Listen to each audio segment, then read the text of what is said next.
Once upon a time, there was a wicked and envious queen who had a kind and beautiful daughter. Many princes from various lands sought to marry the princess, but the queen imposed a challenge on each suitor. She assigned them impossible tasks, and when they failed, she cruelly declared, "Now you shall die." Her woodcutter would then execute them. The queen laughed as she told her sorrowful daughter, "You will never marry." Prince Charles, the son of a poor king from a small kingdom, heard tales of the beautiful princess. He approached his father, saying, "I wish to marry her." The king, filled with dread, replied, "No. The queen will kill you. You are my only son, I cannot lose you. There are countless beautiful women in the world, you need not pursue this one." Despite his father's warnings, the prince was heartbroken, unable to eat or sleep. Finally, the king relented, saying, "Go then, seek the princess. I hope you fare better than the other princes, and I pray I see you again."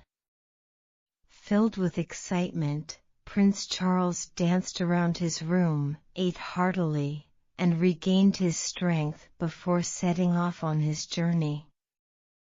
Lacking servants due to his father's poverty, he resolved to find help along the way. Soon, he encountered a small mountain, but as he approached, he realized it was not a mountain at all, but a very fat man sleeping on his back. The prince approached him, and the man awoke. "What brings you here?" the fat man asked grumpily. "I was asleep," he replied, "but now I am awake because of you." "Why were you sleeping?" "I had a large meal this morning, and now I want my lunch." Curious, the prince asked, "What did you eat this morning?" 10 chickens and 100 cakes, the fat man replied. "Will you be my servant?" the prince asked. "Feed me, and I will do anything for you," the fat man agreed, and thus he joined the prince.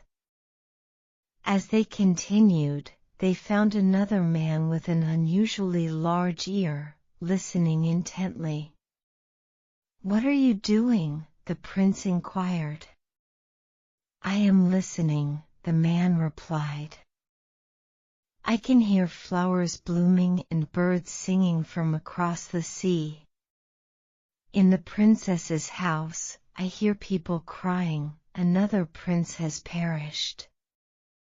The prince offered him a position as his servant, and the man, known as Big Ear, accepted. Shortly after, they spotted 2 long objects by the road. "Those are trees," said the fat man. "No," Big Ear corrected him, "they are arms, the longest arms in the world." They soon encountered a tall man whose head was far above them. "You are very tall," the prince exclaimed. "I can be even taller," the man replied confidently. "Join me as my servant," the prince said, and long arms followed. Next, they met a man with one hand over his eye. "Is something in your eye?" the prince asked. "No," the man replied. "I can see great distances and through things, but when something is close, I must cover one eye." "Come with me, Quick Eyes," the prince urged, and Quick Eyes joined their group. As they journeyed on, the sun blazed overhead. They soon came across a man bundled in 2 thick coats and a large hat, shivering. "Why are you so cold?" the prince asked. "The sun is scorching, yet I feel cold," the man replied. "When I open my coat, the sun disappears, and it snows." "Join me, but do not open your coat," the prince instructed, and the cold man agreed to follow. Eventually, Prince Charles and his newfound companions reached the city, where he approached the queen. "I wish to marry the princess," he declared. "What must I do?" The queen replied, "Complete 3 tasks successfully, and you may marry her." "What is the first task?" the prince asked. "I possess a beautiful blue jewel that fell into the river yesterday.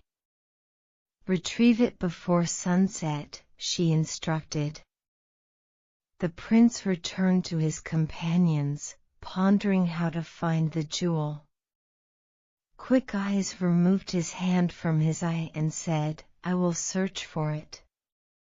He spotted it immediately. Long Arms, however, couldn't see it. The fat man then drank the river dry, allowing Long Arms to retrieve the jewel. The queen was furious upon seeing the jewel. Determined to make the next task more difficult, she thought long into the night. The following morning, she greeted the prince with a cold smile. "You must eat 30 chickens before noon." "I do not want to find even a single chicken leg left." The prince asked, "May I invite a friend?" "You may bring one," she replied. The prince returned to his companions. "Come with me, fat man," he said. The fat man devoured the 30 chickens, along with everything else in the kitchens and gardens.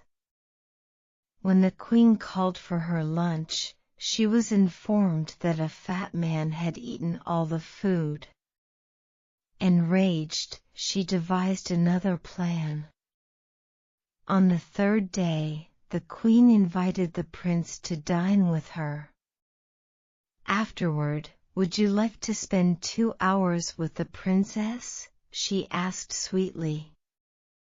The prince eagerly agreed, but the queen warned, "If you fall asleep while speaking to her, she will vanish, and you will perish." Dressed in his finest attire, the prince dined with the queen, but she secretly poisoned his wine. After their meal, she led him to the princess, who sat by the window, her beauty illuminated by the evening sun. They shared a joyful moment, but soon the prince felt drowsy and, unable to resist, fell asleep. When he awoke, the princess was gone. He rushed to the window and spotted Big Ear below. "The princess is missing. We must find her," he called. Long Arms helped him down, and Big Ear listened closely. "I can hear her, she's across the river, trapped inside a tree," he said. Quick Eyes confirmed, "I see her." Cold Man had an idea. He opened his coat, causing snow to fall and freeze the river. They hurried across the ice and rescued the princess. Long Arms lifted them back through the window into the high room, just as the queen entered. She was taken aback to see the princess. "We were discussing trees and rivers," the prince said, trying to keep the conversation light. The queen, realizing it was night, led them to a room for the prince and his servants. However, she plotted to trap them by setting a fire beneath their room. As the heat intensified, the prince realized they were in danger. "I can hear the fire below," Big Ear warned. Cold Man smiled, enjoying the warmth, but the prince urged him to keep his coat closed. The queen listened at the door, convinced they were done for. Suddenly, the prince seized Cold Man's coat, and snow began to fall again, cooling the room. The queen, hearing nothing, believed they were cooked. She opened the door, only to find the prince and his servants escaping. "Let's find a fire to warm ourselves," the prince suggested, his hands and face cold. Defeated, the queen fled the kingdom, and the princess married Prince Charles. They lived happily ever after, along with their loyal companions.